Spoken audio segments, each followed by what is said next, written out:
نبی کریم صلی اللہ علیہ وسلم ایک مرتبہ سفر میں تھے۔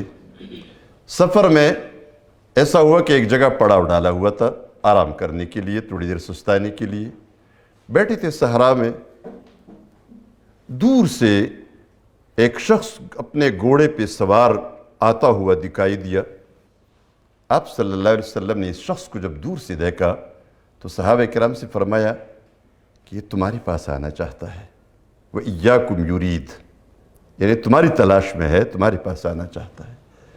صحابہ کرام نے جب یہ بات سنی تو اللہ کے رسول صلی اللہ علیہ وسلم نے بتائی تھی تو کھڑے ہو کر تھوڑی آگے جا کے راستے میں اس شخص کا انتظار کرنے لگے۔ اب جب یہ انتظار کرنے لگے تو وہ شخص قریب پہنچا، گھوڑے پہ سوار تھا۔ جب وہ قریب پہنچا تو اس کے ہونٹ زخمی تھے، ایسا لگ رہا تھا کہ اس نے کوئی پتے وغیرہ کھائے ہے، کھانا نہیں ملا ہوگا راستے میں، دور سے آیا ہوا ہے۔ اس نے جب لوگوں کو دیکھا، جانتا نہیں تھا کون ہے، تو اس نے ان سے پوچھا ارید یثرب ارید محمدن، میں یثرب جانا چاہتا ہوں۔ یثرب مدینہ منورہ کا پرانا نام تھا۔ میں یثرب جانا چاہتا ہوں اور میں محمد کے پاس جانا چاہتا ہوں صلی اللہ علیہ وسلم۔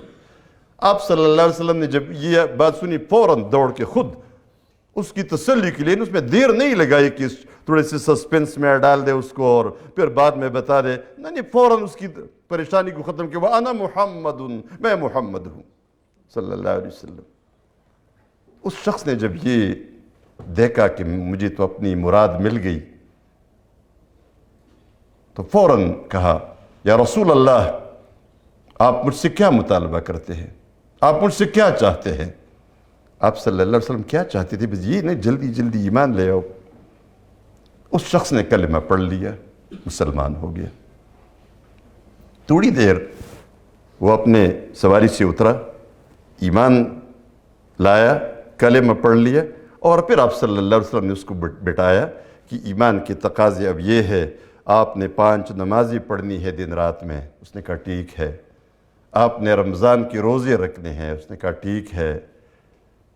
آپ نے زکوٰۃ دینی ہے۔ اس نے کہا ٹھیک ہے۔ یہ جتنی بھی باتیں ضروری تھی یہ بتا دی، مختلف جو شروع میں کسی کو بتائی جا سکتی ہے۔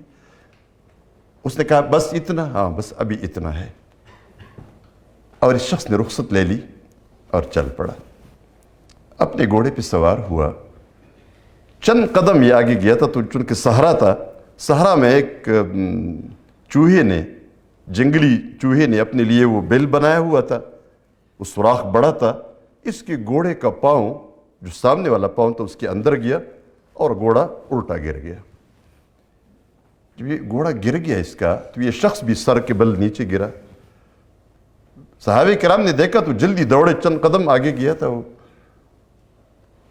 دوڑ کے جب اس شخص کو دیکھا، اس کو اٹھایا تو جان نکل گئی تھی، فوت ہو گیا تھا۔ فوراً رسول اللہ صلی اللہ علیہ وسلم کو انہوں نے اطلاع دے دی کہ یہ شخص تو فوت ہو گیا۔ آپ صلی اللہ علیہ وسلم جلدی روانہ ہو گئے، اس شخص کے پاس پہنچے۔ اس شخص کو ایسے دیکھا، فوراً اپنا منہ ایسے کر کے دوسری طرف دیکھنا شروع کیا۔ اس کے بعد اس شخص کو نہیں دیکھا اور حکم دیا کہ اس شخص کو پانی کے پاس لے جاؤ، یعنی اس کو غسل دے دو۔ صحابہ کرام نے غسل دیا، خوشبو لگایا، تدفین کے لیے اس کو تیار کیا۔ آپ صلی اللہ علیہ وسلم نے اس کا جنازہ پڑھا اور پھر تدفین کے لیے آپ قبر کے کنارے بیٹھ گئے۔ قبر تیار ہوا، یہ شخص دفن ہوا۔ آپ خاموش بیٹھے تھے، تدفین سے لوگ فارغ ہو گئے تو آپ نے فرمایا، اس شخص کی کہانی میں آپ کو نہ بتاؤں؟ اس شخص کی کہانی؟ سب لوگ متوجہ ہو گئے، صحابہ کرام، آپ بتائیے۔ فرمایا یہ ان لوگوں میں سے تھا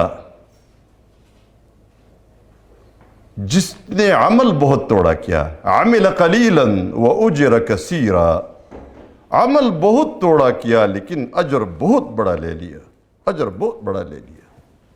عمل کتنا تھا؟ بس ایمان لایا، چند باتیں سیکھی، ابھی نماز کا وقت بھی اس پر نہیں آیا تھا، ایک نماز بھی نہیں پڑھی تھی۔ تو کیوں؟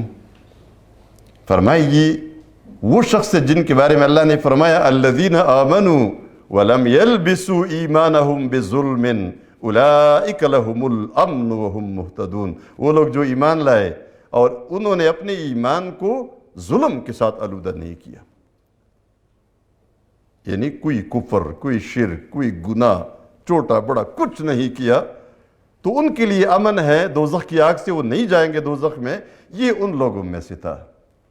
اس لیے کہ ایمان لائے ابھی گناہ اس نے کیا ہی نہیں، نیکی بھی نہیں کی، لیکن ایمان کو صاف ستھرا لے کر چلا گیا۔ اسی طرح اپنے ایمان کی صفائی، اپنی ایمان کو پاک رکھنا۔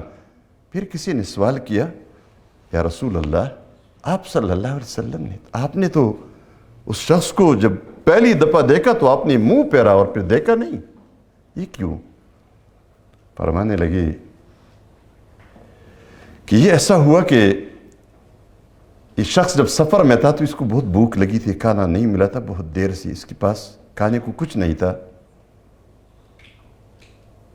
اب جب یہ فوت ہو گیا تو ایک روایت میں یہ بات آئی ہے کہ جنت سے فرشتے کھانا لے کر پہنچے تھے اور اس کی منہ میں کھانا دے رہے تھے، یہ کھانا کھا رہا تھا۔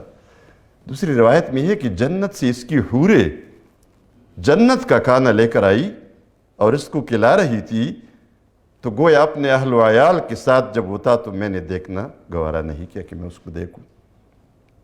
اب اہل ایمان، صاف ایمان جو لے کر گیا، آلودہ نہیں کیا ایمان کو، اس کا استقبال پھر کیسے ہوتا ہے؟ لا الہ الا اللہ، لا الہ